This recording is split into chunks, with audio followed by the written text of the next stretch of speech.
Sino po?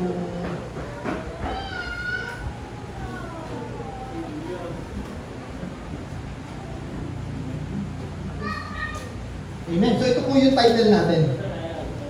Great Faith. Amen. So napakahalaga po na pag-aaralan po natin yun. Great Faith. Diba? Pananampalataya. Ito po ay payak na madalas na po natin naririnig yung pananampalataya. Diba? So napakahalaga po niyan. Pa-slide po tayo sa Amen. Samahan niyo po ako aklat ng Marcos chapter 2 verse 1 hanggang sa verse 12. Basahin po natin ang salita ng Diyos.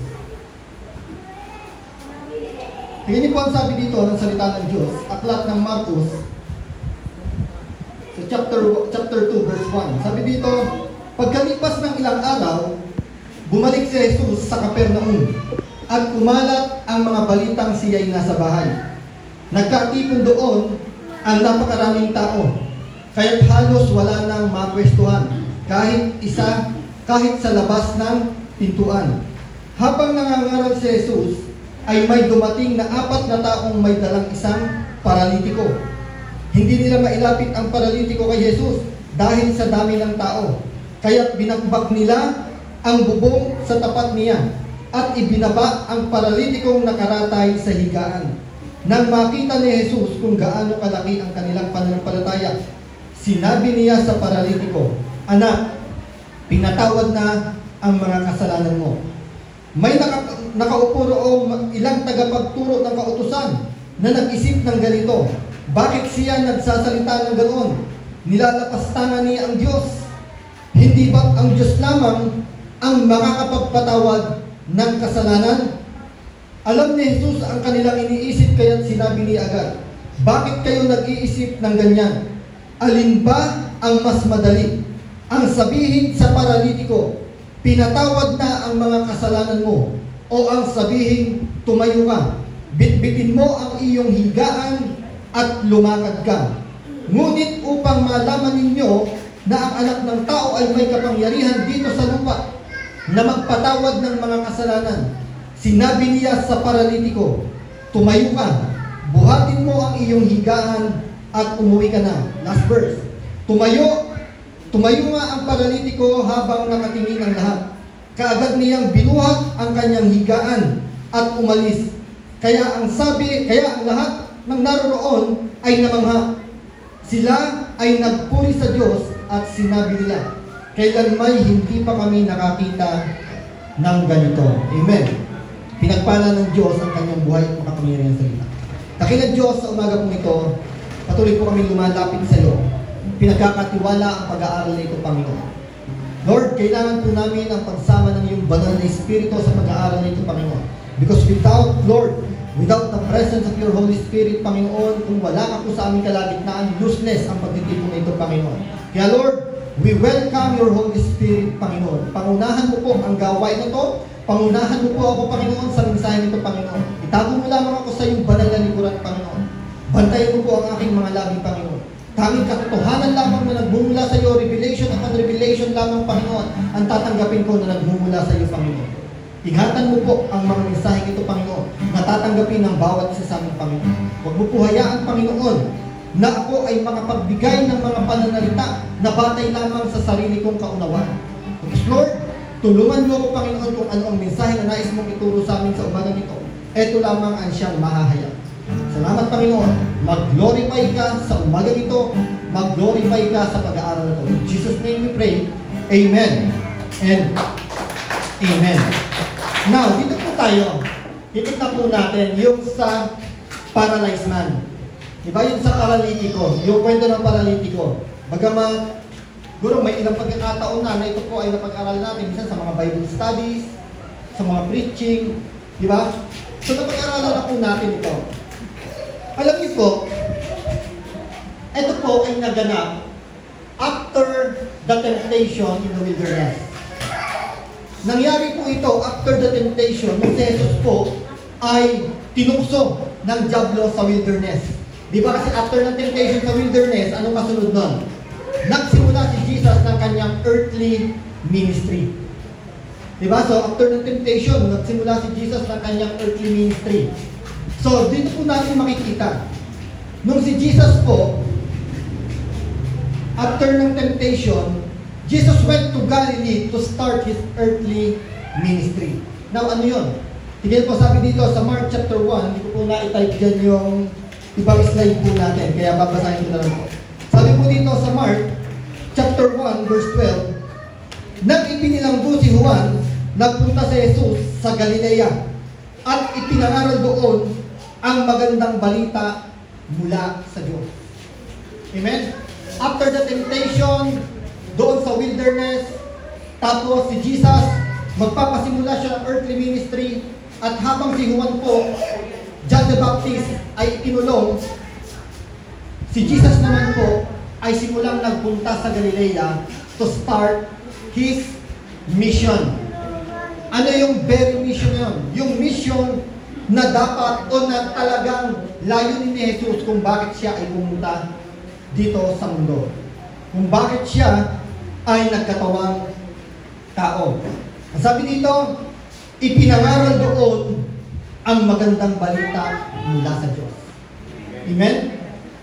So, ang pinaka-greatest mission ni Jesus, nung siya po ay nagkatawang tao at bumaba dito sa mundo, nung kanya pong binitawan ang kanyang pagiging Diyos o yung pagiging kapantay niya ng Diyos, siya po ay nangangaral ng Ebanghelyo. Amen? So napakahalaga po kasi na maunawaan ng bawat isa sa atin ang kahalagahan ng Ebanghelyo, kasi kahit si Jesus, alam niya ang kahalagahan nito. Kaya sa bawat lugar po na pupuntahan ni Jesus, siya po ay nangangaral ng Ebanghelyo. Hindi pwedeng hindi niya ipapangaral yung Ebanghelyo. Ipapangaral niya to saan man siya magpunta. Amen? At sa pangangaral po ni Jesus sa Galilea, habang siya po ay nangangaral, kasama sa kanyang pangangaral, dumarating ang pagkakataon na siya ay nakaka-encounter ng mga may karamdaman. Amen? Mga may karamdaman po na i-encounter ni Jesus. Ngayon, ang ginagawa ni Jesus, habang siya ay nangangaral dahil may mga karamdaman na dinadala sa kanya, binibigyan niya po ng kagalingan ang mga may karamdaman. Amen? So marami po siyang pinapagaling. Di ba? So marami po siyang pinapagaling ang ating Panginoon Kristo. At sa pamamagitan po nun, nasaksihan ng marami ang kanya pong kapangyarihan na siya ay nagpapagaling. Di ba? At the same time, siya ay nangangaral, nagpapagaling. Si Jesus po naging sikat talaga. Naging popular po siya sa buong Galilea. Amen? Naging popular po si Jesus sa buong Galilea kasi kumalat ang balita na merong isang Jesus ang pangalan na may kakayahang magpagaling ng mga karamdaman.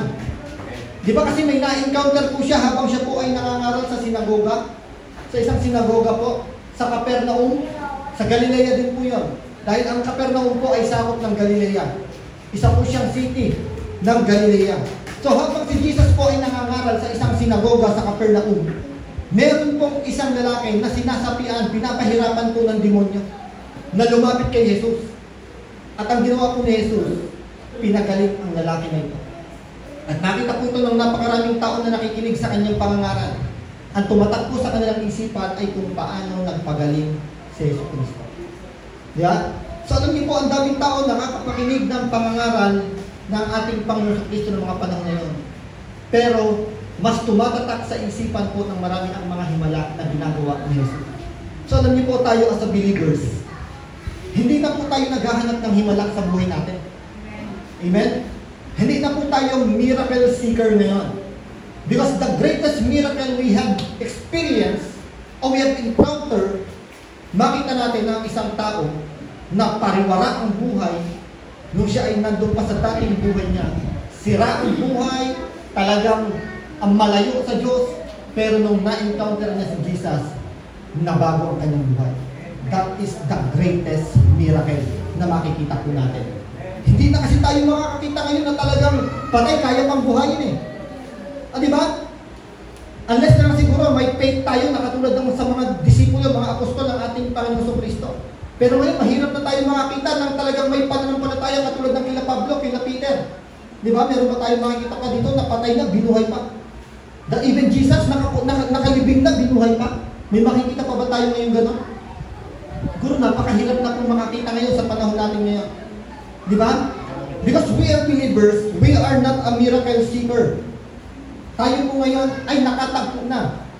Alam niyo po ngayon, tayo po ay nakasaksi na ng mga patay na nabuhay. Amen? Pero hindi physical. Dahil tayo man ay dating mga patay. Pero, nung narinig natin ang mabuting balita tungkol sa ating Panginoong Jesucristo, sapagkat may nangaral sa atin, may nagturo sa atin, at ito ay pinaniwalaan natin ng buong puso at isipan, yung dating mga patay na espiritu natin na buhay. Amen? So kaya marami po tayo makikita ngayon, marami pong patay sa sanlibutan na ito. Not physically, but spiritually. Ang mga tao na wala pang ganap na relasyon sa ating Panginoong Jesucristo, they are dead spiritually. Amen? At ang miracle na makikita natin dito, na ang mga tao na to, once na narinig nila ang ebanghelyo na maipapangaral sa kanila, sila ay tatanggap sa Panginoon at maboborn in spirit. Iyon po ay isang malaking himala. Amen? Isang malaking himala po yun, na ang mga patay ang espiritu ay nabuhay dahil narinig po nila ang ebanghelyo na ipinapangaral ng mga lingkod ng Diyos. Amen? So kaya po natin bumuhay as a believers. Kaya po natin bumuhay ng mga patay. Pero hindi patay physically, kundi patay ang spiritual. Dahil kung paano po natin tinanggap ang kaligtasan, kung paano po natin pinaniwalaan ang ebanghelyo sa buhay natin, ganun din po natin dapat kayang ibahagi ang ebanghelyo na ito. Amen? Hindi natin pwede sabihin na, pastor, hindi naman kasi ako tagapagturo, kaya hindi ko kayang ibahagi ang ebanghelyo. No. Ang tagapagturo, magpipreach sila dito, hindi lamang ang ebanghelyo. Marami about sa Christian living, di ba, sa ibang doctrine, pero tayo po as a believers, kaya po nating ibahagi ang ebanghelyo na ating tinanggap. Kung tunay na naunawaan po natin ang ebanghelyo at nasabi po natin na tayo ay tumanggap ng kaligtasan dahil narinig na unawaan natin ang ebanghelyo na ito, ganun din po natin ito maibabahagi sa maraming tao. Kung ano ang tinanggap natin, iyon po ang maibabahagi natin. Di ba? Kaya ang isang genuine na mananampalataya na talagang na-born in spirit, hindi pwedeng hindi niya kayang i-share ang gospel. Amen? Hindi niya po pwedeng hindi may share ang gospel kung talagang totohanan o ito ay lubos nating naunawaan at tinanggap sa ating puso at isipan. Amen? So napakahalaga po nun. Kasi alam po ni Jesus kung gaano kahalaga ang gospel na to. Because without hearing the gospel, hindi po sasampalataya ang mga tao. Tama? Kaya nga sabi ng Bible, faith comes from hearing and hearing the message about Christ. Gospel po ang tinutungkol doon. Magsisimula daw ang pananampalataya once na narinig ng isang tao ang mensahe tungkol kay Kristo. At ang mensahe tungkol kay Kristo na talagang makukuha natin na may kakayahang magbigay ng kaligtasan ay ang mensahe po ng mabuting balita. Amen? So kaya si Jesus alam niya, kaya kahit saan magpunta ang ating Panginoon Jesucristo, hindi pwedeng hindi siya mangangaral ng ebanghelyo. Kasi alam niya na kailangan ng mga tao ang ebanghelyo. Diba? So kaya yung siya sabi niya as a parent, mahalaga na ang ebanghelyo na ating tinanggap ay maipasa natin sa ating mga anak. Alam niyo po, salvation is individual. Hindi po pwedeng sabihin na ang isang padre de pamilya, once na na-save siya, dahil sa kanyang pananampalataya, hindi pwedeng sabihin na save na rin ang kanyang buong sambahayan. Eh, pastor, paano yung sinabi ni Juan? Yung sinabi ni Pablo doon sa jail guard. Ang sabi ni Pablo sa jail guard, di ba nagtanong ang jail guard, paano ako maliligtas? Di ba paano? Kasi iba po ang, tignan niyo po may tanong na ganito. Paano ako maliligtas? Sa ibang version po kasi, pag binasa natin, may tanong na ganito, ano ang dapat kong gawin para ako ay maligtas? Tama? Pagtingnan po natin yan. Yung jail guard, kung mababasa po natin, Acts chapter 16, pag binasa po natin yan, habang si Pablo at si Silas po ay nakakulong, ang ginawa po nila, hindi po sila naglumo, hindi sila nanghina. Instead, ang ginawa po nila habang sila po ay nakakulong, nakakadena po ang kanilang mga kamay, ang kanilang mga paa. Ang ginawa po nila, sila po ay umawit ng mga himno at umawit ng papuri sa Diyos. Di ba? Tignan niyo po, yung naging magandang epekto ng ginawa nilang pagpupuri sa Diyos. Ang nangyari po, sa kanilang pag-awit, lumindol ng malakas at nabuksan yung kulungan. Di ba? So kung hindi po alam ng iba yung istorya. So, Acts chapter 16. So di ba? Tapos may bantay, akala niya nakalabas lahat ng bilanggo. Kaya ang ginawa ng bantay, hinugot niya yung kanyang tabak at papatay ng kanyang sarili. Pero pinigilan siya ni Pablo at ni Silas. Di ba? So ang ginawa ng bantay, yung nakita nandoon pa yung mga bilanggo at hindi tumakas, lumapit siya kay Pablo at kay Silas at itinanong niya, alam ko nalingkod kayo ng Diyos, ng buhay na Diyos. Ngayon nagtanong siya, paano ako maliligtas? Iba po yung tanong na paano sa tanong na ano ang dapat kong gawin. Kasi pag ano ang dapat natin gawin para tayo ay maligtas, wala po tayong kayang kahit ano na gawin. Wala po tayong kayang gawin para maligtas tayo. Bakit po? Dahil hindi tayo ang may kakayahang magbigay ng kaligtasan sa sarili natin. Si Jesus kasi ang gumawa. Now, ang sabi niya, paano po ako maliligtas? Ang sabi ng Jail Guard, kila Apostol Pablo, ang sabi nila po, sumampalataya ka kay Jesus. Ikaw at ang buong sambahayan mo ay maliligtas. Ibig sabihin ba, yung jail guard na yun, nung oras na yun, na narinig niya, nabahaginan siya ng gospel, sumampalataya siya at tinanggap niya yung kaligtasan na born in spirit siya, yung buong sambahayan niya ba, ligtas na? Di ba? Hindi pa. Dahil ang salvation, individual po yan. Sa kung paano magpapasya ang isang tao at siya ay mananampalataya once na narinig niya ang mabuting balita. Na paano, pastor, yung sinasabi na yun, na ikaw at ang buong sambahayan mo ay maliligtas. Yes. Dahil pag tinanggap nung gender na yon, yung mabuting balita, imposibleng hindi ipapasa sa kanyang sambahayan. So, ganun po yun, mga kapatid. Hindi pwedeng sabihin na ako, okay na ako, panatag na ako. Dahil ako mananampalataya ako, Kristiyano ako, kaya naniniwala ako yung mga anak ko Kristiyano. No. Hindi po. Hindi po pwedeng kilalanin o tawagin Kristiyano ang isang bata o ang isang anak dahil Kristiyano lamang ang kanyang magulang. Ang pagiging Kristiyano po ay merong pagpapasya ng isang individual. Magpapasya po tayo na sumunod sa ating Panginoong Hesukristo. Amen. Now, balik po tayo dito sa ating pong pag-aaral. So si Jesus, alam niya po ang kahalagahan na may pangaral po ang mabuting balita. Dahil ang priority po talaga ni Jesus, yung sa kanyang mission, ay yung may bahagi po ang mabuting balita. Tignan niyo po, sabi po dito, kahit sa verse 38 po, ngunit sinabi sa kanila ni Jesus, kailangan pumunta rin tayo sa mga karatig bayan upang makapangaral ako roon. Ito ang dahilan ng pagparito ko. Di ba? Si Jesus habang siya ay nandun sa isang bayan sa Capernaum, nasa Galilea siya, nangangaral siya, tapos ang sabi niya sa kanyang mga disipulo, kailangan din na makapunta pa tayo sa ibang bayan, hindi pwedeng dito lamang sa lugar na ito ako mangaral. Di ba? Halimbawa tayo dito sa church, hindi pwedeng yung mabuting balita dito lamang sa loob ng church at hindi na makalabas. Na malilimitahan lamang ng 4 na sulok ng pader na ito. Hindi po pwedeng gano'n. Because the greatest mission of our Lord Jesus is to spread the good news of all nations. Di ba? Kaya si Jesus, maraming lugar ang pinupuntahan niya at sa bawat lugar na kanya pong pinupuntahan, ipinapangaral niya ang mabuting balita.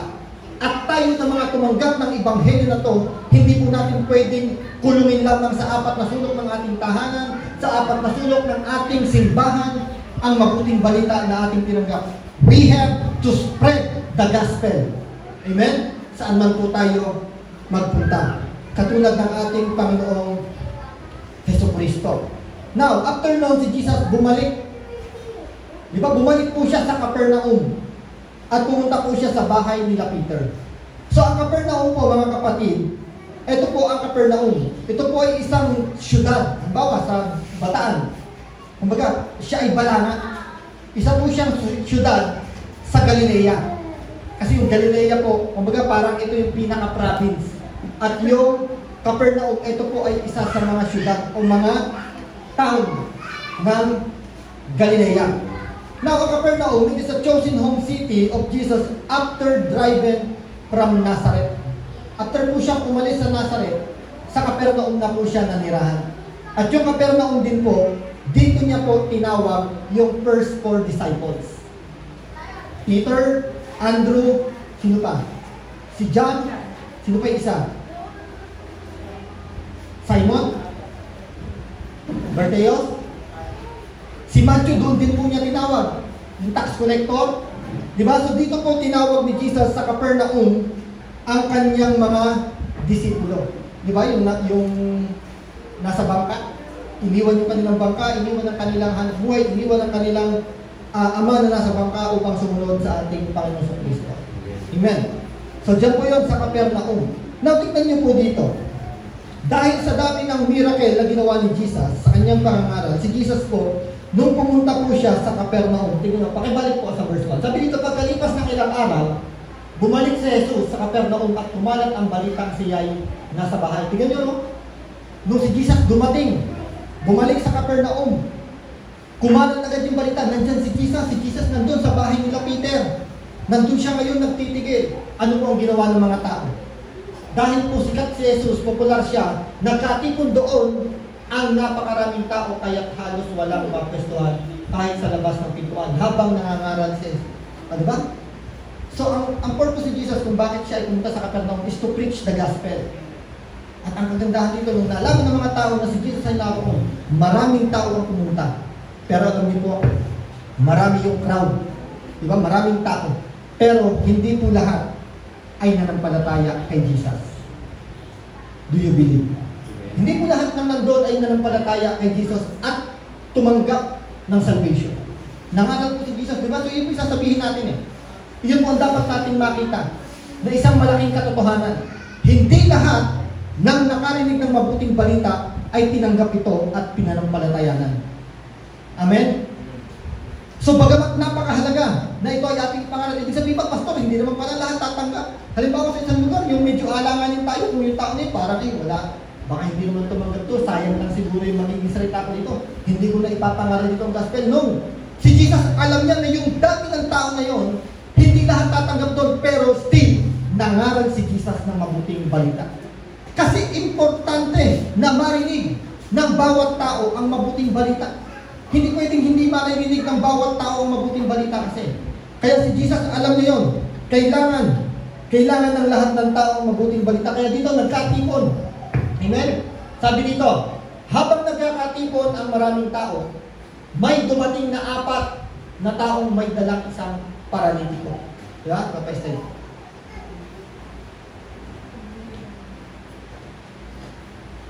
Hindi nila mailapit ang tao kay Jesus dahil sa dami ng tao. Kaya binakbak nila ang bubong sa tapat niya at ibinaba ang paralitikong nakaratay sa higaan. Amen? Tignan nyo. Kasi nabalitaan si Jesus nandun eh.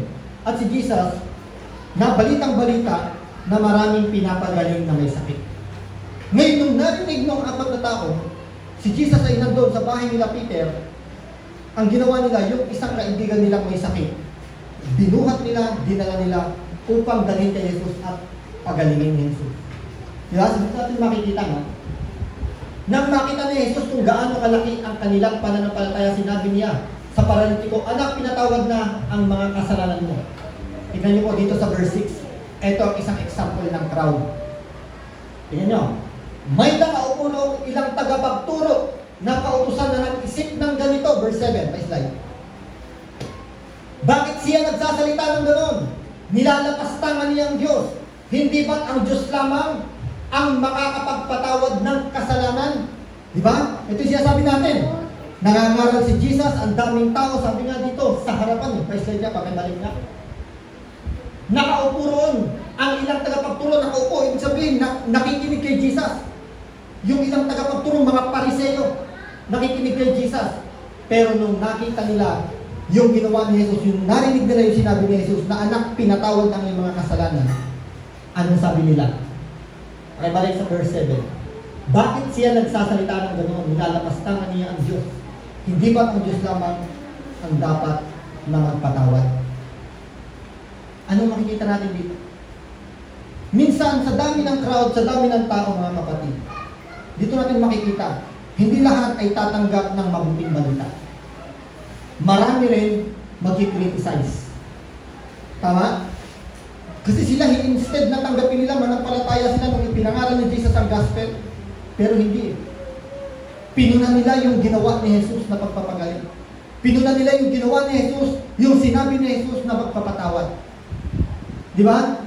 So alam niyo po, maraming tao ngayon, nahahadlangan po na lumago ang ating faith. Even sa loob po ng churches, mangyayari po to. Maging aware po tayo mga kapatid. Even sa loob po ng mga churches ngayon, mga local churches ngayon, hindi po pwedeng hindi mangyayari ang ganito. Many believers today, listening to the Word of God, di ba? Sitting to the chairs, attending every Sunday worship, raising their hands, singing songs to the Lord, pero hindi po maiiwasan na tayo po ay maging puna, may mapuna sa loob ng isang church. Amen? Do you believe?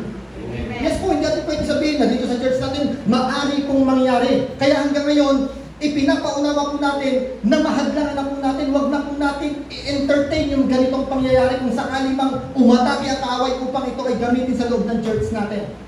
Kasi hindi po pwedeng hindi mangyayari dahil dito even si Jesus na mismo nangangaral. At ang dami ng crowd pero nangyayari yung gano'n. Di ba? So even sa loob ng mga churches ngayon, small churches, ang mga mega churches pwede pong mangyari ngayon. Na many believers today, maaring nandun sila, they sit on the chair, di ba? Listening to the preaching, pero may pagkakataon, mas marami po ang makukunan ng maraming believers.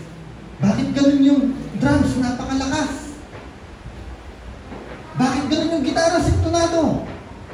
Bakit ganun yung mga kumakanta dito? Mga nakasimangot. Bakit ganun yung song leader? Wala sa tono. Amen? Mangyayari po, hindi lamang sa ibang churches. Lahat ng churches hindi exempted sa mga pangyayari po na yan. Sa criticism. Amen? So kaya maging maingat po tayo. Bakit ganun yung preaching? Sobrang ikli yata ngayon. Bakit ganun yung preaching? Sumobra naman sa haba. Di ba? So alam niyo po, that is what we call criticism. Kasi si Jesus ang na-experience niyo. Di ba? So kaya even sa loob po ng isang church, maari po mangyari. Kaya kapag pinapasok po tayo, inaatake ng kaaway ang ating isipan upang tayo po ay magkaroon ng mga pagpuna sa loob po ng church, ng mga nakikita po natin. Let us pray. Lord, huwag mo po hayaan. Huwag mo po hayaan na manguna to. Na mas maghari ang mga nakikita kong hindi maganda, mga negative na nakikita ko sa loob ng church. Huwag mo po hayaan, Panginoon. Dahil hindi po ito magiging mabunga. Maaari po itong makahadlang sa aking pananampalataya. Tingnan nyo, dahil sa kanila yung mga pariseyo na to, yung mga tagapagturo ng kautusan, dahil sa mga puna ang hinahanap nila, yung maaring maging mali ni Jesus, hindi nila nakuhang sumampalataya kay Jesus. Diba? Kasi instead na tanggapin nila yung mabuting balita, ang hinahanap nila, yung maaring maging pagkakamali ni Jesus. Binabantayan nila bawat sasabihin ni Jesus, bawat gagawin ni Jesus. Hindi nila binabantayan kung ano ang mensahe na ibinibigay ni Jesus. Amen? So kaya iwasan po natin because criticism hindrance our faith. Mahahadlangan po nito ang ating paglago sa pananampalataya. Amen? So maging aware po tayo. Huwag po natin hayaan na gano'n. Na kahit na magkanda piyok-piyok ang song leader, tuloy lang, worship lang tayo. Kahit na minsan, hindi nagkakatugma-tugma ang kanta, di ba? So, worship lang. Matuwa pa rin tayo. Magpasalamat pa rin tayo kay Lord. Dahil meron tumatayo kahit sintonado. Kahit na minsan, hindi nagkakasabay-sabay ang beat natin. Di ba? So, pasalamat pa rin tayo kay Lord dahil tayo po ay nakakapagpuri sa Diyos. May kagalakan sa ating puso. Amen? So, napakahalaga po na. Don't let criticism hindrances our faith. Dahil ito po ay makakapigil sa paglago natin sa ating pananampalataya. Amen? Tignan niyo po. So alam niyo po, ang hinahanap po ng Diyos sa atin ay pananampalataya. Hindi naman tinitignan ng Diyos yung paglilingkod natin eh. Hindi yan ang tinitignan lang ng Diyos. Bagamat, yes, pag naglilingkod tayo sa Diyos, magandang tignan, magandang makita na tayo po ay naglilingkod sa Diyos. Pero, ang tinitignan po ng Diyos, may pananampalataya ba ang ginagawa natin paglilingkod? Kasi ang sabi ng Bible, without faith, we cannot please God. Maglilingkod ako kay Lord, pero wala naman tayong faith talaga sa ating paglilingkod. Because out of responsibility lamang, wala naman yung faith. Di ba? Na ang nagtutulak pala sa atin, kaya tayo naglilingkod sa Diyos is because of our responsibility, not because of our faith. Ay, hindi malulugod ang Diyos. Kasi ang sabi ng Bible, without faith, we cannot please God. Di ba? Hindi po ang pagkanta natin, hindi ang pagtaas ng kamay natin ang nagbibigay ng kaluguran sa Diyos, kundi yung pagkanta na may kasamang pananampalataya, yung paglilingkod na may kasamang pananampalataya, yung pananalangin na may kasamang pananampalataya. Kasi even sa prayer, even unbeliever kaya mag-pray. Tama mali? Ang tanong, may pananampalataya ba ang unbeliever kapag sila ay nananalangin? Di ba sometimes mas marami ang pagdududa? Lord, sana po ganito. Pero tayo, sabi ng Bible, Mark chapter 11, tignan niyo po, buksan natin. Mark chapter 11 verse 24. Sabi po ng Mark chapter 11, 24. Tignan niyo sabi dito. Kaya't sinasabi ko sa inyo, anuman ang hingin ninyo sa inyong panalangin. Tignan niyo anuman ang hingin ninyo sa inyong panalangin. Ang sabi dito, maniwala kayo, natanggap na ninyo yun. Amen? Faith ang kailangan. Before we pray unto God, kailangan nanampalataya muna tayo. Amen? Na bago pa lang tayo magbuka ng ating mga bibig upang manalangin sa Diyos, sabihin ang ating mga petition sa Diyos, kailangan pinaniwalaan muna natin na kayang ibigay ko ng Diyos sa akin. Tama? Yan yung sinasabi niya. Di ba? Kaya po, yung prayer without faith, hindi po makakapag-please kay Lord yan. Kasi ang sabi ng Bible, we cannot please God without faith. Hindi po natin mabibigyan ng kaluguran ang Diyos kung tayo po ay walang pananampalataya. So now, dito naman po tayo, makikita natin. Dito po sa ating teksto na pag-aaralan ko. Tignan po natin dito, yung pananampalataya. Amen? Great faith. Now, paano daw natin makikita ang great faith? Una, faith works. May action. Tama? Faith works. Tignan niyo yung effort ng apat na pakibalik ko. Tignan po yung effort. May dumating na apat na taong may dalang isang paralitiko, verse 4. Hindi nila mailapit ang tao. Kaya, kay Jesus, dahil sa dami ng tao, kaya binakpak nila ang bubong sa tapat niya at ibinaba ang paralitikong nakaratay sa higa. Ano yung naging effort nila dito? Yung pagbubuhat nila, di ba? Sa pagbubuhat nga nila, kasama yung higaan eh. Hindi naman yung paralitiko lang ang dala. Kumbaga, siguro may stretcher siguro yun. Di ba, buhat-buhat ng apat na to, yun may effort na sila doon. May effort na po sila. At ngayon, nakita nila, uy, ang dami ng tao. Hindi tayo makakadaan, hindi tayo makakapasok sa pintuan ng daming tao. Ano ba yung isang effort na ginawa nila? Iniakyat nila sa bubong. Sabi, binakbak nila yung bubong. Alam niyo po kasi noong mga panahon na yun, ang mga bubong po doon ay mga tiles. Hindi po yung katulad ng bubong natin na yero. Iba po ang mga bahay sa panahon na yun. Doon sa Israel o sa bansang Israel. Alam niyo po mga kapatid, tignan niyo no, nagkaroon sila ng effort, ibig sabihin, faith. Ito talaga ay makikita o matatawag na great faith kapag ito ay sinamahan talaga ng action. Tama yung sinabi ni ni Santiago, faith without works is dead. Pero hindi po sa salvation yun. Dahil hindi po sinabi ni Santiago na patay ang pananampalatayang walang gawa, hindi niya sinabi yun sa mga unbeliever. Sinabi niya yun sa mga mananampalataya na nagsasabing, ako may pananampalataya ako sa Diyos. Pero sabi ni Santiago, hindi niya makita yung pananampalataya. May pananampalataya ka, ipakita mo yung gawa, sabi ni Santiago. Dahil ako ipapakita ko sa aking gawa ang aking pananampalataya. Di ba? So magkaiba kasi yung sinasabi ng isang tao na siya ay may pananampalataya pero hindi makita yung kasamang aksyon. Kaya sinabi ni Santiago, ipapakita ko naman ang aking pananampalataya sa pamamagitan ng aking ginagawa. Nakuha po natin. Hindi sapat na ipagsigawan natin na tayo ay may pananampalataya. Mas maganda pa minsan na makita ng maraming tao, na makita ng Diyos yung pananampalataya natin through our action. Tama? That is what we call great faith. Faith works. Talaga may ginagawa talaga. Kasi sila dito, dahil may pananampalataya sila kay Jesus, nung narinig nila na nandun si Jesus sa bahay nila Peter. Kasi sa pag-aaral ko, sa bahay nila Peter po yun. Dahil si Peter po, sa bahay po ng biyanan ni Peter. Dahil pinagaling po ni Jesus yung biyanan ni Peter. Kung babalikan po natin sa chapter 1. So tignan niyo po, hindi po sa chapter 1 yun, maaaring sa Matthew or sa Luke yung pinagaling niya yung biyanan ni Peter. Kaya ang konteksto po niyan, yung bahay po na pinuntahan ni Jesus ay sa bahay po ng biyanan ni Peter. Ngayon, tignan niyo po, sabi kasi dito nung nakita po o narinig, nabalitaan nung 4 na tao na may dala doon sa paralitiko na si Jesus ay dumating sa Capernaum, sila ay pumunta. Ano ang nagtulak sa kanila? Pananampalataya. Pananampalataya po ang nagtulak sa kanila na sila ay pumunta kay Jesus dahil alam nila, yung Jesus na yon na nandoon ngayon sa bahay nila Pedro ay may kakayahang magpagaling sa kaibigan natin. Di ba? Kaya binuhat nila, kumbaga, andun talaga yung action, binuhat nila, nag-effort sila, binakbak nila yung bubong para mailapit yung kanilang kaibigan kay Jesus. So, ganun din sa buhay natin minsan. May mga mahal tayo sa buhay.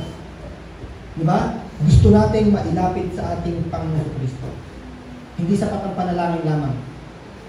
Yes, bagamat napakaganda, let us pray, mag-pray tayo para ang ating mga mahal sa buhay ay mailapit natin sa ating Panginoon Kristo. Pero hindi po sapat ang panalangin lamang. Kailangan po may action. Di ba? So kailangan po may action. Kailangan maipaunawa din po natin sa kanila na kailangan niya si Yesu Kristo sa buhay niya. Kasi kung hindi natin maipapaunawa sa kanila, yes, nagpe-pray tayo kay Lord. Lord, gusto ko makasama ko yung mahal mo sa buhay na maglingkod sa iyo. So, we need action pa rin. Ipakita pa rin natin yung action. Pero syempre, nagpe-pray tayo at nag-aantay tayo sa tamang timing ni Lord. Amen? So, kaya napakahalaga po niyan. Faith works. Number 2, faith persists. Diba? Meron pagtsatsaga po. Talagang kailangan yung may pagtitiis tayong ginagawa sa ating pananampalataya. Na kapag tayo may pananampalataya, talagang magtsatsaga talaga tayo. Anong ginawa nila dito ang pagtsatsaga? Tignan niyo. Hindi nila mailapit ang tao kay Jesus. Kaya anong ginawa nila? Binakbak nila. Ibig sabihin, talagang nakita nila ang daming hadlang. Di ba minsan sa paglapit natin kay Lord, minsan sa gusto natin na yung tao na mahalan sa buhay, mailapit natin kay Lord, nakita tayo ang daming hadlang. Minsan tayo, paglapit, kahit tayo mismo sa paglapit natin kay Lord, minsan nakita tayo ang daming hadlang. Di ba mga, alam niyo po, ang isa sa napakalaking hadlang ngayon, kung bakit ang tao ay hindi makalapit ng tuloy-tuloy sa ating Panginoon. Ito po ay yung worldly things. Isa po yan sa ginagamit ngayon ng dyablo para maging hadlang na ang tao ay makalapit sa Diyos at magkaroon ng tunay na pananampalataya. So dito nakita nila ang daming hadlang, ang daming tao. Minsan tao hadlang talaga pwede, maging tao hadlang. Di ba? Minsan yung mga tao, pag nakita natin yung mag-church sa gano'n kasi medyo hindi ko kasi porsyonada yung ugali ng isang nandun sa church niyo Hindi ko kasi minsan kabatian yung nandun sa church niyo, so ayoko mag-church sa gano'n. Di ba nagiging hadlang ang tao? Di ba? Kaya nga sabi sa Hebrew chapter 12, fix your eyes to Jesus because He is the author and the finisher of our faith. Ibig sabihin, yes, pag sa tao talaga, maaari talaga silang maging hadlang. Maaari talaga tayong maging hadlang, tayong mga tao. Hindi natin minsan napapansin, may mga nagagawa pala tayo na hindi naman tayo aware. Pero, nakakatisod na pala sa ibang mga mananampalataya. Di ba? O minsan naman, talagang, iyon talaga ang ginagawa natin na kahit alam natin na nakakatisod, hindi natin mabago. Di ba? So, kaya minsan tao talaga maaaring maging handa. Kaya nga sabi ng Bible, ituon natin ang ating paningin kay Jesus. Pero alam niyo, sa mga bagong mananampalataya, mahirap talaga ipaunawa yan. Maaring sa atin, yes, Mga matatagal sa pananampalataya, maaari sabi na, mag-focus ka lang kay Jesus. Huwag mo tignan yung mga taong nasa paligid mo. Huwag mo tignan na yung katabi mo habang nag-preach si pastor, naghihilig at ang lakas ng paghihilig, hindi mo na marinig yung preaching. Di ba? Mag-focus ka pa rin kay Lord. Huwag mo tignan na yung katabi mo nagkukwentuhan habang, di ba, yung sa kwento, yung sa binata na lumapit sa pastor. Ang sabi niya, pastor, ayoko na pong mag-church. Lilipat na po ako, alis na po ako ng church. Sabi ni pastor, bakit naman? Kasi pastor, habang kung nagsesermon kayo, nakakita ko po yung mga katabi ko, nagkukwentuhan, nagtatawanan, tapos hindi naman po nakikinig. Kumbaga, kanya-kanya po na ginagawa.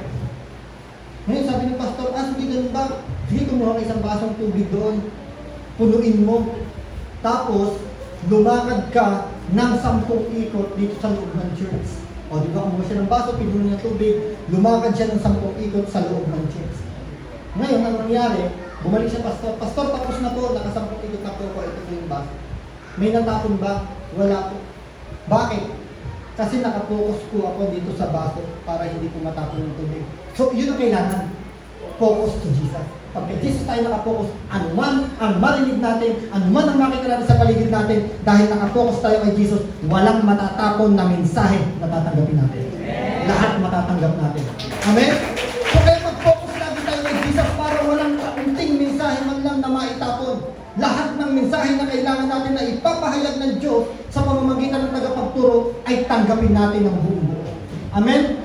So, faith persist. So, yun po, huwag po natin hayaan na yung mga hadlang ay maging dahilan upang hindi po tayo makausad sa ating pananampalataya. Bagkus, gawin natin motivation pa ito. Amen? So, huwag po natin hayaan yung mga gano'n. Panghuli po, faith succeeds. May tagumpay sa pananampalataya. Di ba sabi dito? Nang makita ni Jesus kung gaano kalaki ang kanilang pananampalataya, sinabi niya sa paralitiko, anak, pinatawad na ang kasalanan mo. Amen. Di ba? Dahil sa pananampalataya, nakita ni Jesus yung laki ng pananampalataya. Nung 4 na nagdala sa kanong paralitiko, sabi ni Jesus, anak, pinatawad na ang mga kasalanan mo. Dahil sa pananampalataya, yung paralyzed man ay gumaling both physically and spiritually. Kasi pinatawad siya. Pastor, pinatawad na nga. Gumaling na rin ba yung physical? Yes. Pa-slide. Tingnan po, sabi dito, verse 8, verse 10 na po tayo. Sabi sa verse 10, ngunit upang, verse 11 ko na po nabasahin. Sinabi ni Jesus sa kanya, tumayo ka, buhatin mo ang iyong higaan at umuwi ka na. Tumayo ang paralitiko habang nakatingin ang lahat. Kaagad niyang binuhat ang kanyang higaan at umalis. Kaya ang lahat ng naroon ay namangha. Sila ay nagpuri sa Diyos at sinabi, kailan may hindi pa kami nakakita ng ganito.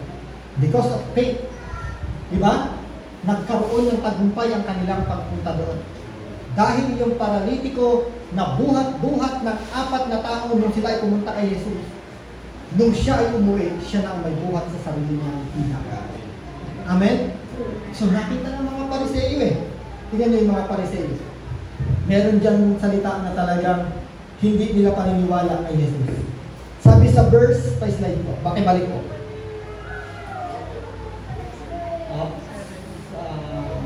Yan. Verse 7, bakit siya nagsasalita ng ganoon? Nilalapastangan niya ang Diyos. Hindi ba ang Diyos lamang ang makakapagpatawad ng kasalanan? So tignan nyo, yun ang nasa isip ng mga Pariseo. Talagang ayaw nila paniwalaan. Sabi ni Jesus, alam ni Jesus ang kanilang iniisip, kaya sinabi niya, bakit kayo nag-iisip ng ganyan? Alin ba ang mas madaling sabihin sa paralitiko? Pinatawad na ang mga kasalanan mo, ang sabihin, tumayo ka at bitbitin mo ang iyong higaan. So tignan nyo, alin dito yung pagpapakita na sila ay walang paniniwala pananampalataya kay Jesus? Sabi nila, nilalapastangan niya ang Diyos. Di ba? Sabi nila, blasphemy. Sabi nila kay Jesus, nilalapastangan mo ang Diyos. Kasi ayaw nila paniwalaan na si Jesus ay isinugo ng Diyos. Para sa kanila si Jesus ay normal na tao lang, nakatulad natin. Which is katulad naman talaga natin physically.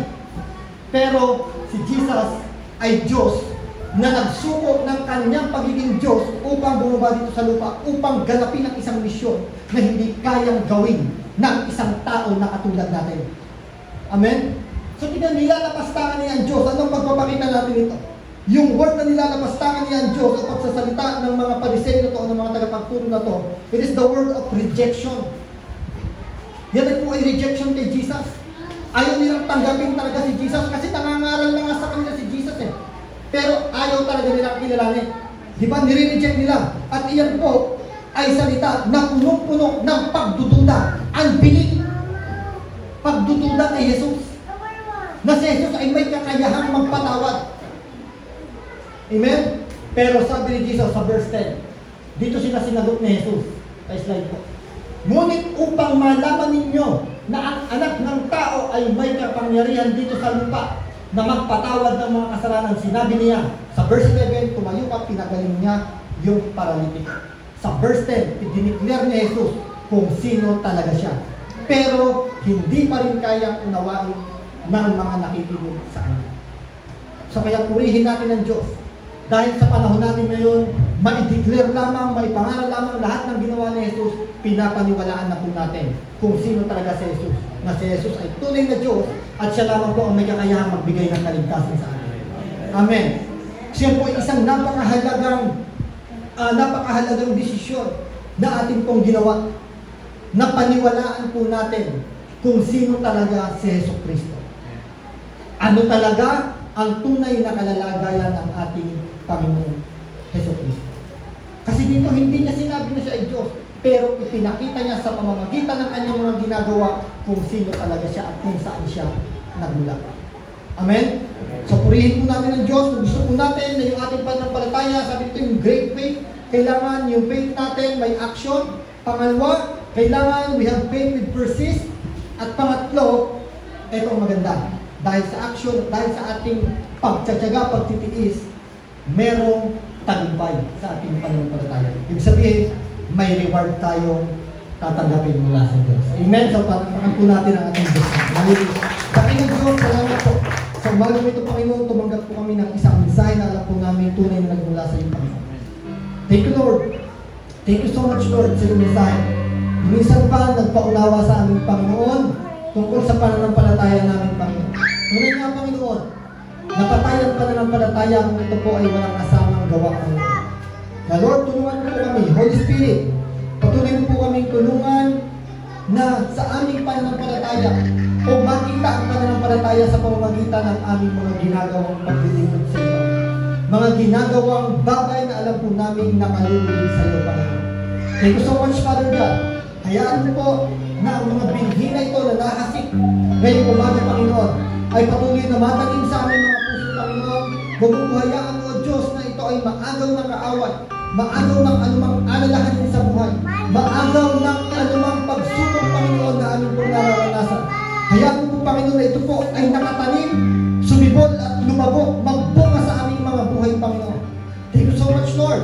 Maparangalan ng iyong dakilang pangalan sa umaga nito. Sa pangalan ni Jesus. Amen. Amen.